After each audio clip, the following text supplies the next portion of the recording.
Okay, so welcome back. I hope you've been enjoying the content thus far. I do have to make a slight change to my schedule, which already was really random. I'm going to try and be uploading videos once a week, probably on Monday, so just after a game, or if it's a Champions League week, I might upload them midweek instead. I'm probably going to end up having to cut down to just one video a week, which may actually be better, both for projects to help with this tactical analysis. So I want to include stats a bit more, but it means I need to add a little bit of data behind this. I'm trying to do a bit of programming to sort that out, but it'll take a little while. So I think in the short run, that means I have to spend a little bit less time producing videos, but in the long run I think it will definitely ramp up the quality of my videos. But then also second, just some personal stuff, some professional stuff as well. With that, I'd ask if you could support the channel. It really goes a long way if you hit that like button. Obviously a very small channel at the moment, so if you enjoy the content, please leave this comment down below which games, since I have to be a bit more selective going forwards, which games would you prefer that I analysed, and also just let me know what you think of the content too. And with that, let's get on to the analysis.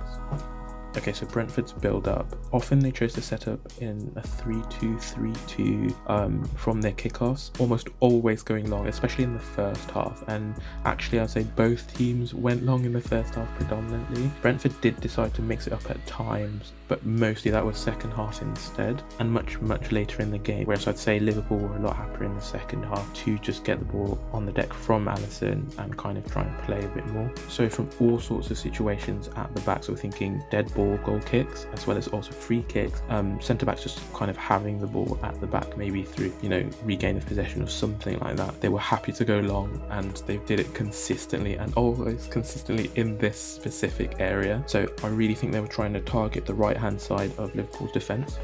This is a little bit of a throwback, but when Lukaku used to play for Manchester United, that was something that we tried against Liverpool as well, and I think we really dominated on that occasion, constantly trying to hit this side of Liverpool's defence with long balls and kind of just dominate them in this space aerially. Of course, there's been a lot of changes since then, so I think in that situation it was Lovren, I believe, who was at the back at that point, and obviously having Lukaku, we kind of just bullied them in that space. In this situation instead, you had Kone, who's I guess our substitute for Lukaku in this scenario, and we have Mbeumo, please forgive me, I don't know how best to pronounce his name, Mbeumo running in behind. So the whole idea being avoid making mistakes deep with short goal kicks and just kick the ball long, and Kone, who's really good in the air. Obviously he's going up against really strong aerially dominant centre backs in Matip and Van Dijk, but regardless I think he did really well competing for these and knocking the balls on to Mbeumo. So often there was this space here for Mbeumo to try and exploit, just because Trent would be kind of sucked up the pitch a little bit by the fact he wanted to try and contest or help contest for this ball. See, Matip would be there as well to try and help, but that then meant there was space for Mbeumo to try and capitalise on. I mean, you've got Van Dijk, one of the fastest defenders in the Premier League, so he's always going to cover, but this was a consistent pattern throughout the game. So as I mentioned, at points Brentford did try, I think there was two, if my memory serves me, in the first half where they actually tried to play it short, and immediately Liverpool in their 4-2-1-3 shape pressed. Again, we have another scenario where Brentford are playing it long, obviously much later in the game. At this point they've made a little bit of a formation or tactical change. We've got Wissa on, obviously he did amazing things in the cup, scoring an absolutely just delicious overhead kick. I think you should go and have a look if you haven't seen it. Also came on in this game obviously to do some heroics as well, and he changed the shape or the dynamic of their long balls. And you have Tony again acting as the focal point, but now you have two runners. Potentially you have both Mbeumo and Wissa. The wing backs at this point in the game were a lot more reserved, so you can see them here not really straying into the Liverpool half to try and support if the long ball is won. And again you have the space for Mbeumo to try and capitalise on. It's good to mention here, and we'll get into it a little bit more later, that Wissa typically started a little bit deeper, just because when Brentford were pushed into their defensive shape, it was a 5-3-2 with Wissa tucking in to becoming a left centre midfielder rather than staying high as a left winger. So it did mean he had to cover more ground. So in this scenario, we're seeing obviously Mbeumo much higher up the pitch, whereas Wissa is deeper. I really liked this scenario just because it showed a little microcosm, I guess, of the game. Both teams wanted to play as direct as possible on turnovers. So we just saw Brentford's long hoof up the pitch, and Matip challenged for it successfully. He tries to header the ball down to Firmino, but it's contested by Janelt. again, forgive me for butchering his name, by Janelt, who then tries to header it forwards, but then obviously the ball is won again by Liverpool, in this case by Firmino, who immediately plays it forward, which was something that Liverpool tried to do throughout the game, trying to get the likes of Salah as well as Mane in behind as early as possible. Obviously that being a key component whenever you play any team that plays a back five, moving smoothly from the kind of back and forward nature of this game, with Brentford playing it very quick from back to front, as well as also Liverpool doing that whenever they saw the opportunity. We have here an example of Liverpool positioning their forwards such that if they do win this corner, they're going to be able to break. This has been a staple of Liverpool under Klopp. Whilst you have the likes of Mane a little bit deeper, trying to help out with the defence, you have Salah a little bit higher, they're ready to spring the counter-attack. I'd say the mentality was the same from the Liverpool forwards when Pinnock, the left centre-back for Brentford, tried his long throw-ins. Going back a little bit, we talked about how this game was very back and forth, Brentford trying to hit as quick as possible, Liverpool trying to hit as quick as possible. This is one of those scenarios. I would count this as a counter. So yes, the means of delivery is the same as when we talked about the goal kick, and then constantly going long towards this left-hand side, right-hand side for Liverpool. I want to also mention that they often did this with counters as well. So in this scenario, just before this, we had the ball with the Brentford goalkeeper Raya. He just collected it and he immediately got it up the pitch. Didn't let Liverpool set up or anything. He wants to, as much as possible, reduce Liverpool's numbers in defensive positions so that there's just that little bit more potential for a Brentford attack to be successful.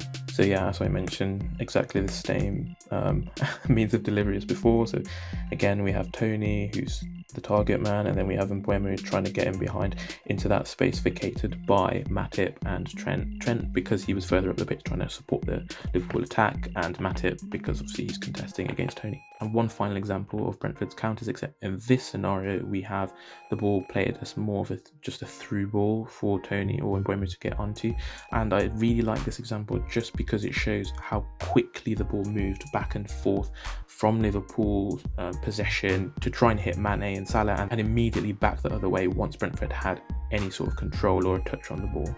Okay, so just a quick rundown of the way that Liverpool are trying to set up. I'd say in the 2-4-1-3, you've got your centre-backs deeper, you've got your two kind of sitting midfielders in Firmino and Jones. Jones starts deep with Firmino, but then he does try and move into more of a 3-8 role as the play develops. You've got your two full-backs there in that line too with Firmino and Jones, but they try and get up and provide deep runs, disruptive runs, and then you've got a lot of floating by the forwards. So Mane as well as Salah would often come into inside forward positions, but then also would rotate sometimes towards more traditional wide midfielder positions. You do have the dropping off of Jota, but I wouldn't say it was a lot. It was probably more during deeper build-up, and you just got Henderson kind of floating around as well, trying to sometimes take up positions really wide, but then also centrally.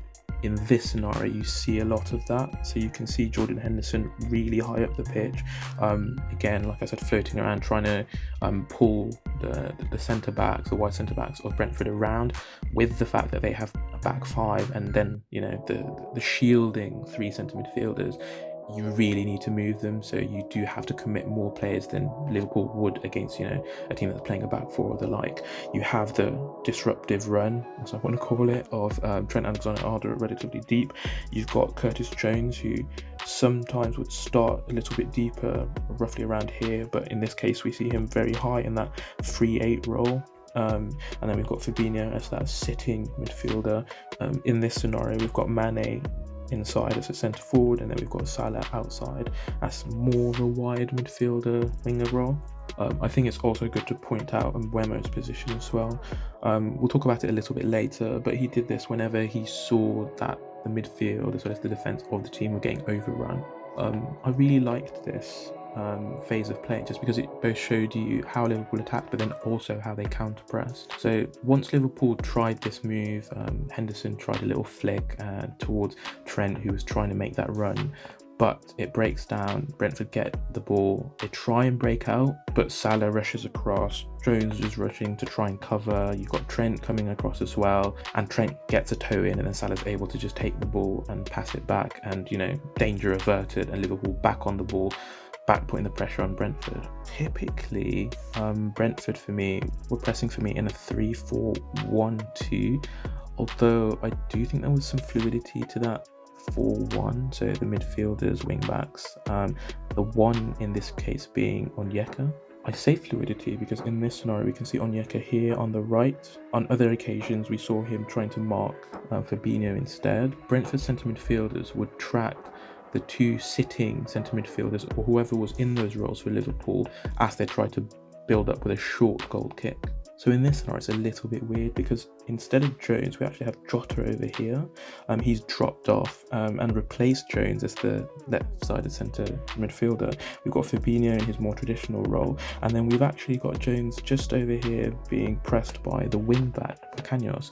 So Cañas wanted to try and press whoever was in the full-back position. Liverpool here are being clever to try and disrupt Brentford's press by having players move such that it makes it a little bit more difficult for the Brentford players to know who they should be picking up. Rather than names or numbers, they have to actually look at, okay, who's in the position, and obviously in the flow of the game that's a little bit more difficult. I think this was a really good example just because of it showing both the flexibility that Liverpool at the back, trying to disrupt Brentford's press, but then also just how vertical their play was. So the ball was just with Alisson moments earlier, and now it's been hoofed long over the press to Salah, who's out wide. And here we've also got Jordan Henderson as the more advanced centre midfielder, providing impetus, really adding some oomph to their direct play. So as mentioned earlier, Liverpool attacked in a 2-4-1-3 shape. At times this actually really forced Brentford relatively deep, and to combat this, Brentford strikers would both drop deeper to try and help out. When they drop deeper, then the team would try and set up such that they could press Liverpool and push Liverpool away from the Brentford goal and up out of their half, and that would allow them to at least reset. But to combat this, Matip would typically step out from kind of a deeper centre back position and push out into almost a CDM position, or maybe you could call it a back three with Firmino as the other wide centre back and Matip as a wide centre back. Okay, so another situation where Brentford have been pressing against the 2-4-1-3 that Liverpool typically employed when building up out of the back. I like this scenario because it shows Robertson breaking the pattern. Obviously your left back is driven from the left hand side and then through the middle, whereas Brentford really want him to come out here on the left hand side where he'll be faced by Cañas. Now Onyeka, Norgard and Janelt are going to have to basically abandon their posts, and you're going to cause real disarray to your press as you try and correct for what the Liverpool left back is doing. Really, Onyeka and Yalo want to be able to press against the near-sided of the centre midfielder. So in Onyeka's case, that was Henderson, at least initially. And then with Yanal, he was probably marking Jones instead. And then if Firmino gets the ball, then Onyeka would likely have been the one to go and get to him, or potentially Norgard, but I didn't see Norgard really push up that much.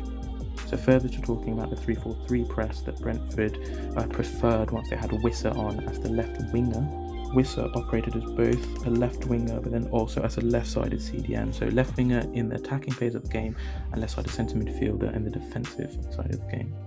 He just helped to maintain the integrity of Brentford's midfield or defensive unit, I guess if you include the midfield defence and the goalkeeper in that, and allows them to be able to track across as the midfield and provide cover and defence in those half spaces. So I don't think that Firmino changed the dynamic of Liverpool that much. Jota was already dropping off when he was playing as like the nominal centre forward, I guess, for Liverpool earlier in the game. When Firmino came on, yeah, he played as a CAM, but he was just doing the role that Jota did earlier during the game, just dropping off. And instead, you then had Jordan Henderson move to a centre midfield role, and this was obviously when Jones had gone off. So now you just have Firmino and Jordan Henderson as your holding midfielders. Okay, so with that, I hope you've enjoyed the analysis. If you have, please don't forget to smash the like button. The next game I will be analysing will be from the Women's Super League, and it will be Manchester United, my team, versus Manchester City. With that, we're out.